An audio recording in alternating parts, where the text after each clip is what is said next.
Well, prepare yourself for something slightly different. Of course, you would. In the last 7 weeks, I've gone through a series of personal, unusual experiences, and I'm still going through it. And I also have a commitment to share with you my experiments, my process, my social emotional symptoms, and the outcome.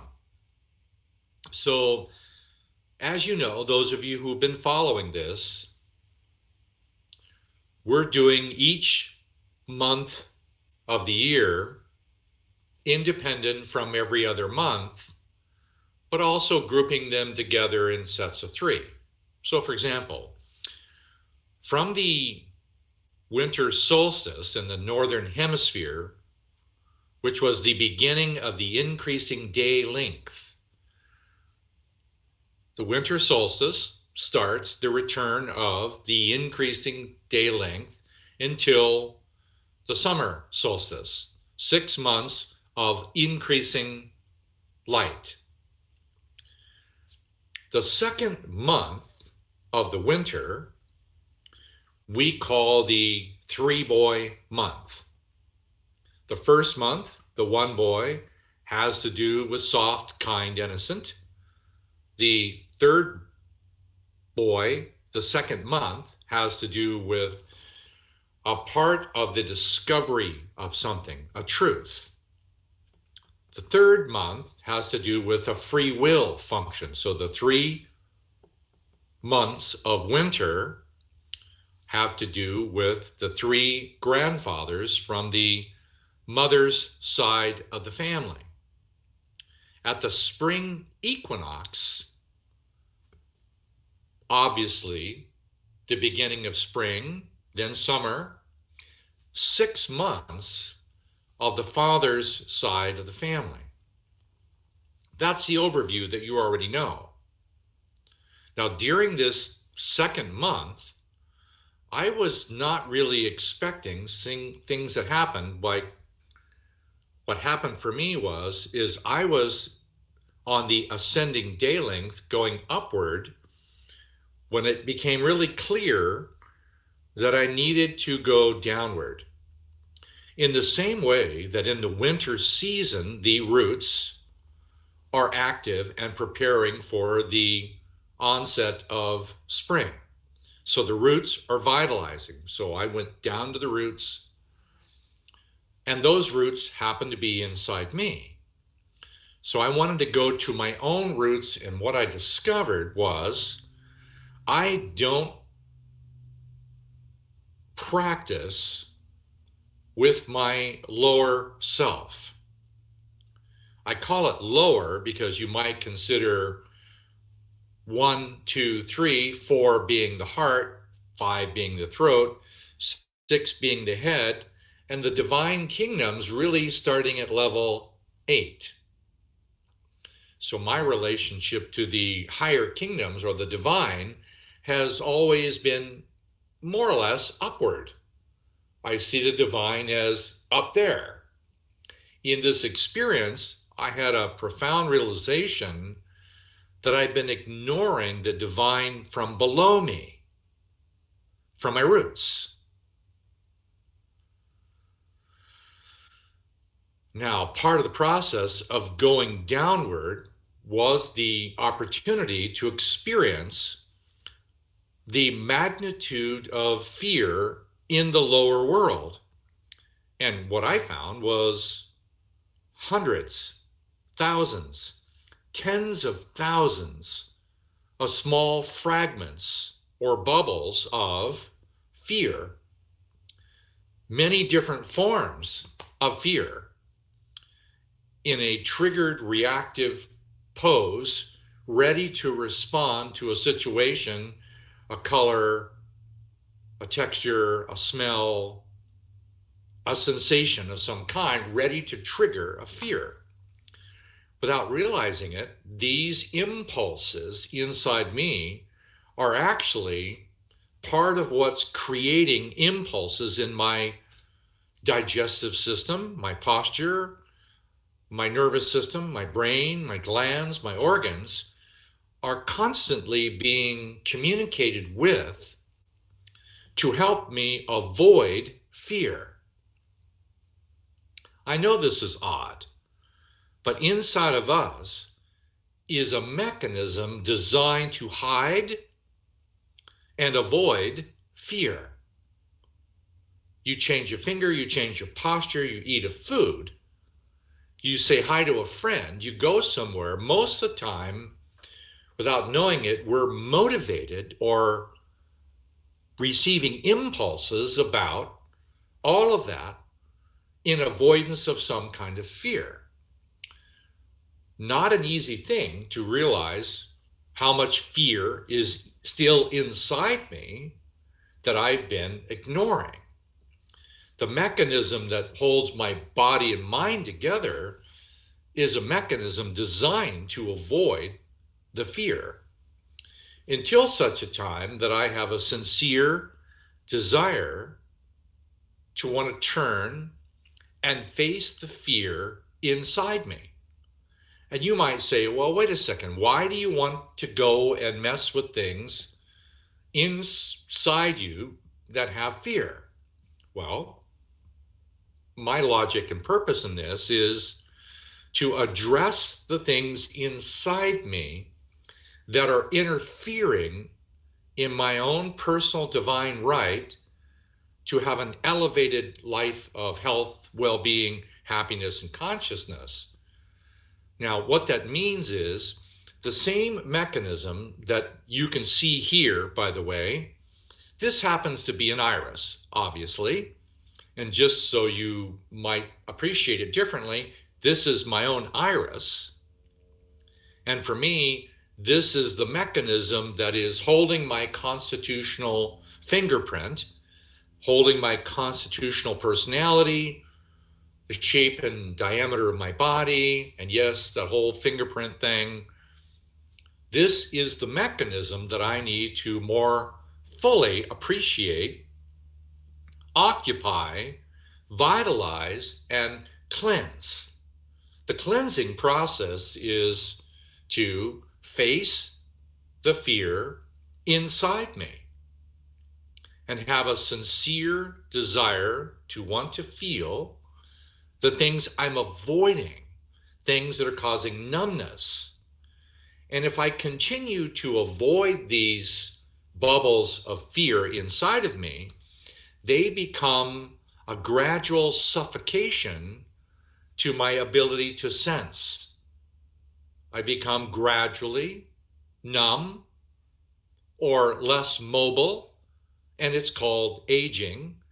The gradual suffocation of my body's ability to be vibrant in the physical world is hindered by the unresolved fears inside of me that I've been conditioned in some form or another to not feel.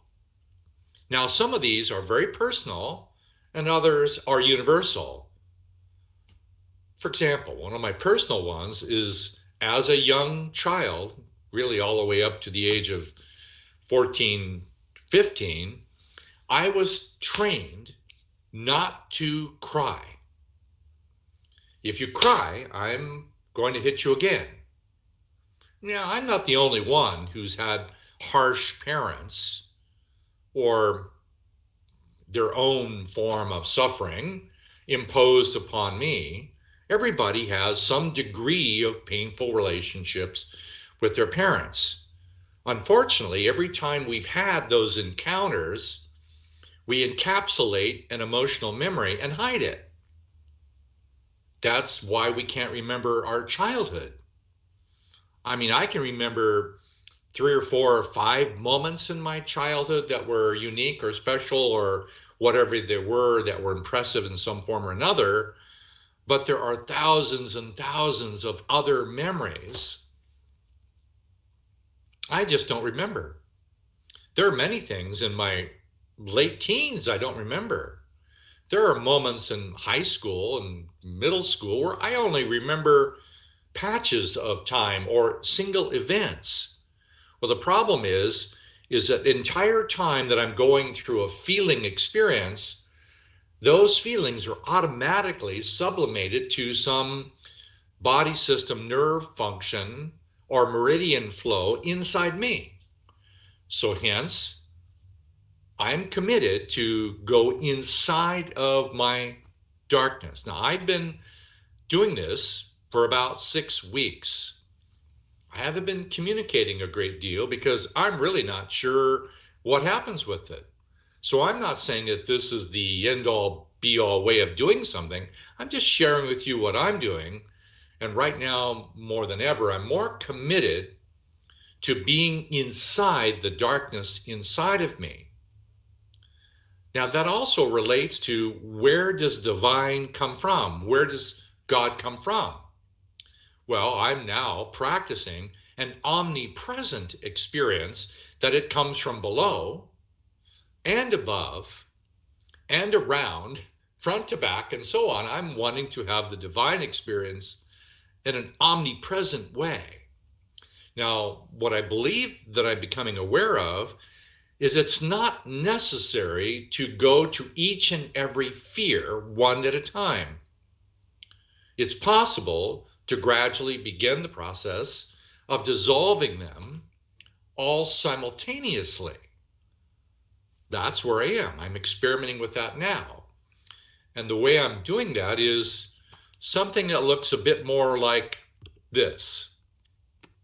Now, if you would consider that the dark part is my pupil, and I like the personal nature of the feeling of my iris and pupil, and if I could put myself inside my own self, darkness, and put my bare feet on this. Now, why bare feet? I want to feel the vital forces emanating from the earth. That's why here I want to be standing on this. I'm using this as a beautiful metaphor of light being light and also faith, light and faith being here. But the shades of pink, I'm just using that as a symbol for love. So I want to stand on the presence of light and faith and experience the mobilization of love. Now, in order to do that, I'm asking to be guided to the continuous experience of discovering the fear I'm still denying and have spent a lifetime calcifying or suffocating myself by the denial of fear. Now I want to find it, feel it. The cool thing about fear is not created by the divine. Fear is created by me. It's also created by my parents, my grandparents, and epigenetically, my great-grandparents. It comes in when somebody else has collected all of these different forms of fears and then transmitted it over to me. And now I have the genetic environment of other forms of other people's fears about something. And those same fears, they still become activated where I might not like the smell or color of something. I might not like a person for some unknown reason. I'm saying that inside me is a whole bunch of fears that aren't mine, that weren't created by me. But still, because they're inside me, it's now my responsibility to feel and experience with divine assistance through faith, to be able to experience it. And I'm having some really interesting, beautiful moments. For now, I'm making friends with my fear.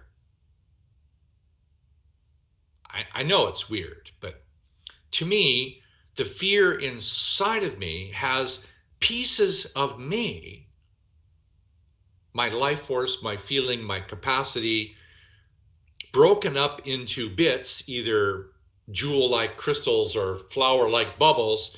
All of these pieces of me have been fragmented through the experience of fear. So I don't want to go to that part of me and punish it or condemn or be aggressive with the fear.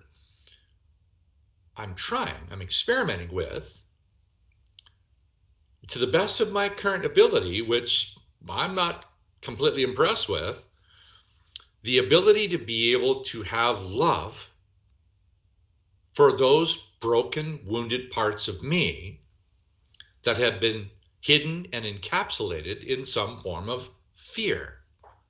So I'm trying to be as present as possible, as faithful as possible, and as gentle as possible as I can be in this moment to invite the fear to come to me. And that's where I am. I'm trying to make friends with the wounded parts of me hidden by fear. It's like wounded wild animals, or feral children, broken pieces of my own life hidden away. So I'm trying to use this light, faith, love to be able to feel that shadow darkness. It is truly an interesting experience. I've done it enough to feel for myself. I really believe it's beneficial, and I'll keep you informed about where it goes. But eventually, I'm going to take you to another place, which is, oh, you saw the iris before. I'm going to my family tree as roots below me and do the same thing with them. But that's another video. Thanks for hanging there to the end. We'll talk to you soon. Bye-bye.